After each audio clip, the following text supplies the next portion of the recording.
Pengertian motivasi. Menurut buku yang ditulis oleh Wheaton, motivasi adalah kebutuhan, keinginan, minat, dan ketertarikan yang mendorong orang ke arah tertentu. Singkatnya, motivasi melibatkan perilaku yang diarahkan pada tujuan. Teori-teori motivasi.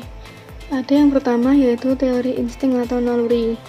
Berdasarkan teori ini, semua pikiran dan perilaku kita merupakan hasil dari naluri yang diwariskan.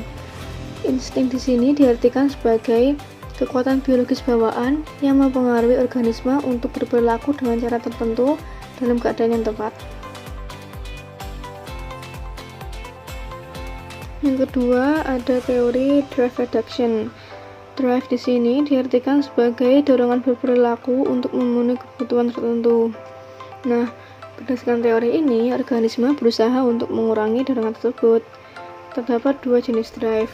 Yang pertama, primary drive yang meliputi biological needs seperti lapar, haus, dan seks.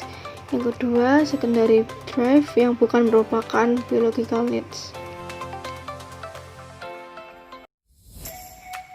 Nah, teori selanjutnya adalah arousal theory. Arousal theory atau teori pembangkitan merupakan teori yang menekankan kajiannya pada pengaruh pembangkitan atau arousal pada kinerja manusia.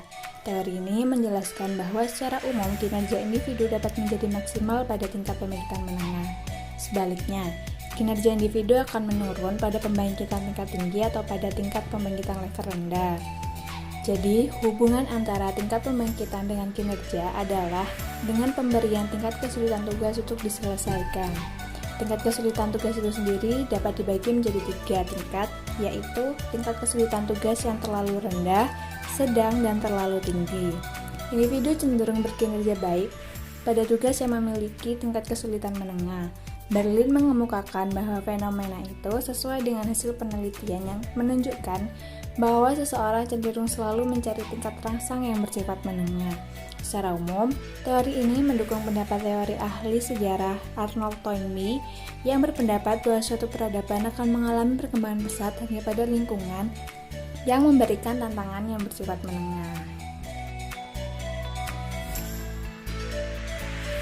Selanjutnya, insentif teori. Insentif sendiri adalah stimulus eksternal yang dijadikan sebagai reward langsung dan sebagai energi dari perilaku. Yang berarti menurut teori ini, motivasi muncul karena adanya stimulus eksternal. Maslow's hierarchy need atau yang biasa dikenal dengan teori hierarki kebutuhan Maslow. Seperti piramida yang kita lihat, Maslow menyusun hierarki kebutuhan mulai dari kebutuhan biologis dasar sampai motif psikologis yang lebih kompleks. Ia berpendapat bahwa kebutuhan di tingkat rendah harus terpenuhi atau paling tidak cukup terpenuhi terlebih dahulu sebelum kebutuhan di tingkat yang lebih tinggi menjadi hal yang memotivasi. Oleh karena itu, di sini individu berusaha untuk memenuhi kebutuhan tersebut sehingga munculnya motivasi. Lalu selanjutnya ada kebutuhan lapar. Kebutuhan ini merupakan kebutuhan fisiologis atau kebutuhan yang paling dasar. Lapar merupakan perangsang yang kuat dalam tubuh kita. Manusia yang lapar akan selalu termotivasi untuk makan, bukan untuk mencari teman atau dihargai. Sebagai contoh, jika seorang siswa yang sedang lapar, lemas, maka ia tidak akan bersemangat untuk belajar, bahkan untuk menerima pelajaran dari gurunya, karena kondisi fisiknya yang sedang tidak baik. Pada saat lapar tersebut, ia hanya dikuasai oleh hasrat untuk memperoleh makanan secepatnya. Lalu berikutnya yaitu kebutuhan seks. Kebutuhan ini tidak sangat penting terhadap kelangsungan hidup pada makhluk hidup, tetapi penting bagi kelangsungan hidup spesies. Perilaku seksual tergantung pada kombinasi faktor internal atau faktor dalam, yaitu hormon dan otak, dan faktor eksternal atau faktor luar, yaitu rangsangan lingkungan yang disadari maupun yang tidak disadari. Pada manusia, faktor yang mempengaruhi perilaku seksual selain pada hormon dan hadirnya orang lain, yaitu juga dipengaruhi oleh objek-objek yang dekat seperti bau, suara, dan rangsangan lain yang bisa membangkitkan ketertarikan seksual. Kebutuhan untuk berprestasi adalah kebutuhan untuk menguasai tantangan sulit, melampaui kemampuan orang lain, dan mencapai standar yang tinggi. Karakteristik umum dari individu dengan kebutuhan berprestasi tinggi adalah pekerja keras, gigih dalam bekerja, dan mengatasi umpan balik negatif dengan efektif, berorientasi ke masa depan, juga kompetitif. Reward utama yang ingin dicapai adalah prestasinya dikenali oleh orang lain. Penentu perilaku secara internal adalah kebutuhan individu untuk berprestasi dan ketakutannya akan kegagalan. Sedangkan penentu perilakunya secara eksternal adalah probabilitas berhasil menuntaskan pekerjaan, probabilitas gagal menuntaskan pekerjaan, nilai kesuksesan, dan nilai kegagalan. Kebutuhan afiliasi atau interaksi adalah kebutuhan menjalin interaksi dengan orang lain. Kebutuhan ini memotivasi perilaku individu untuk mencari teman. Umumnya, kebutuhan afiliasi lebih menonjol pada wanita daripada pria. Nah, kesimpulannya, para ahli teori motivasi setuju bahwa manusia menunjukkan keragaman motif yang besar. Semua teori ini, kecuali teori evolusi, membedakan antara motivasi biologis yang berasal dari tubuh seperti kelaparan dengan motivasi sosial yang berasal dari pengalaman sosial seperti kebutuhan untuk berprestasi. Semua individu memiliki motivasi biologis yang sama, namun motivasi sosial mereka berbeda karena motivasi biologi lebih terbatas daripada motivasi sosial yang bersifat bebas.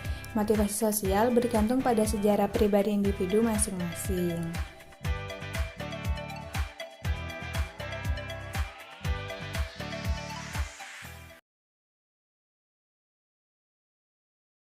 Dear Pejuang PTN,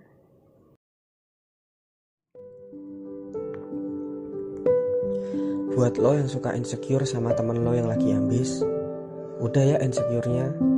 Gue tahu sakitnya bilang, semoga lo bisa diterima PTN impian lo, di saat diri sendiri gak yakin akan kemampuan sendiri. Gue juga tahu kok, susahnya buat belajar.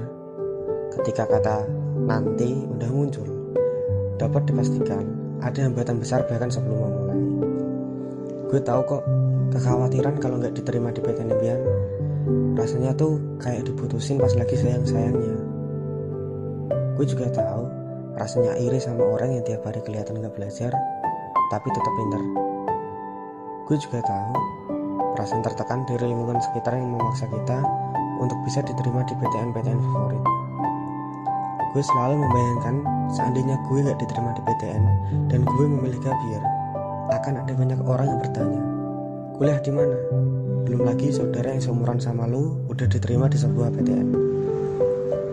Udah ya insecure-nya, jangan sampai karena itu semua kita jadi tertekan. Seseorang pernah bilang ke gue, semua orang belajar, semua orang merasa telah berusaha. Tapi dalam kompetisi, bukan hanya kompetensi yang menjadi penentu kemenangan, tapi juga ketenangan. Jadi mulai sekarang, tenangkan diri kita sendiri, tetap berusaha dan jangan pernah menyerah. Yang perlu lo ingat, tidak diterima di PTN bukan berarti lo gagal dalam hidup. Masih banyak hal yang bisa lo lakuin. Ingat, pintar tidak menjamin kamu mudah diterima di PTN.